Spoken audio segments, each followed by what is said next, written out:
Président Tshisekedi, je ne vous parle pas comme un ami, je ne vous parle pas comme un juge, je vous parle comme une voix de l'Afrique qui refuse l'inacceptable.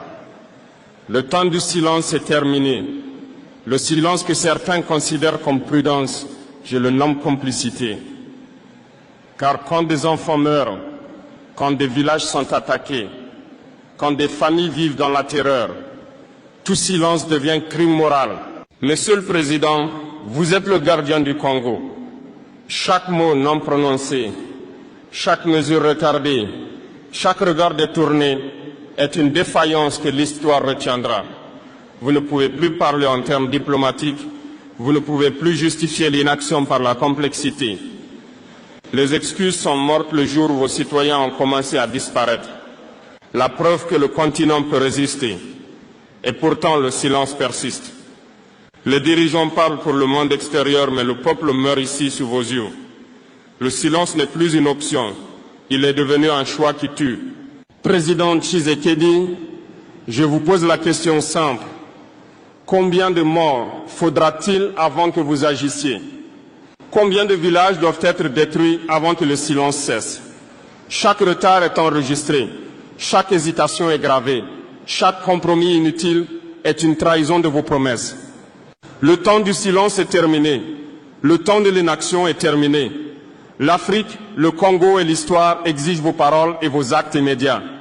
Président Tshisekedi, après avoir dénoncé le silence qui tue, venons-en à ce qui constitue l'essence même de votre mandat, la protection du peuple congolais.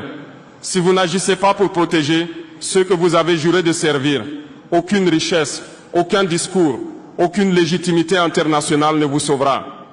Un président qui laisse son peuple dans la peur n'est pas un leader. Il est complice de leur souffrance. Chaque village abandonné est un échec. Chaque famille laissée à la merci des milices est un crime moral. Chaque enfant qui dort dans la peur est un témoignage de votre inaction. Vous ne pouvez plus cacher derrière les compromis ou la diplomatie. La sécurité n'est pas négociable. Elle est obligatoire. Président Tshisekedi, je vous demande, qui protège aujourd'hui les habitants de l'Est? Qui garantit que les familles de Goma ne vivent pas dans la peur permanente? Si vous ne répondez pas à cette question, le monde entier saura que votre silence est un choix et que ce choix pèse sur des vies innocentes. La paix n'est pas un mot, elle est un acte.